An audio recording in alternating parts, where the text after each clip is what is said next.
কত জুমার বয়ান করার পরেই মোটামুটি ডিআইটিতে আলোচনা শুরু হয়ে গেছিল, মাদানী হুজুরকে এখানে আর আসতে দেবে না। তোমরা জালেম, শুনে রেখো, আব্দুর রহিম আল মাদানী জীবনে কারো গোলামি করে নাই। জীবনে 5-7টা মামলার আসামি হয়েছি একমাত্র হক কথা মিম্বার থেকে উচ্চারণ করার কারণে। ফাঁসির কাজটা পর্যন্ত ঝুলবো, কোনো বাতিলের রক্তচক্ষু দেখার সময় আমাদের নাই।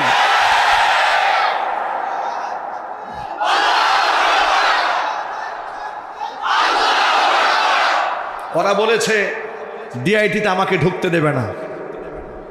কেন? আমি ছাত্রদেরকে শহীদ কেন বলেছি?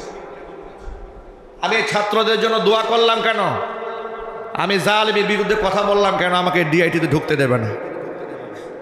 ইতোমধ্যে অনেকে কানা ঘোষা শুনেছেন, শোনেন নাই?